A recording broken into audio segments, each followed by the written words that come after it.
Welcome to my channel named Indian Spark. In this video, I shall be talking about the film named Bhuj, the Pride for India, starring Ajay Devgan, Sanjay Dutt, Sonakshi Sinha, and Shahrukh Kelkar.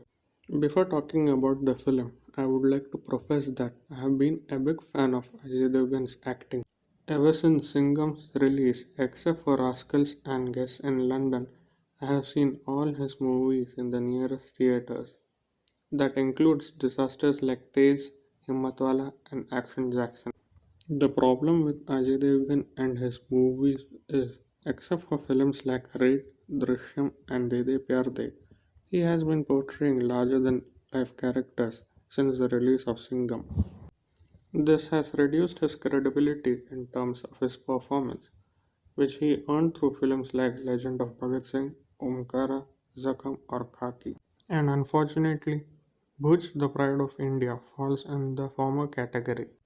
Despite showcasing a historical story that is not known to the public much, like how we see in the films directed by Ashutosh Gowarikar, unfortunately, here we are made to see a film which was incoherent in nature, and perhaps this was the reason why the producers of the film opted for an OTT release.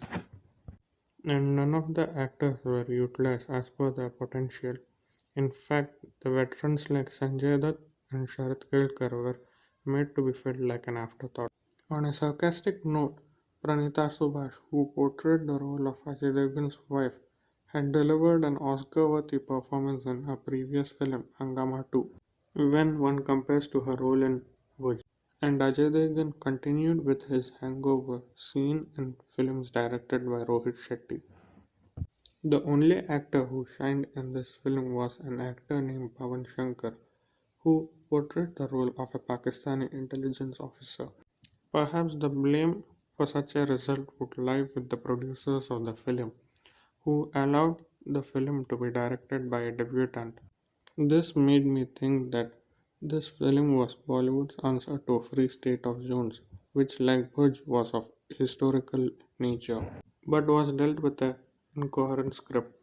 The director and producers of the film should have taken a cue from recently released Shersha, where despite featuring a romantic angle and songs, was able to showcase a war-related theme in an effective manner.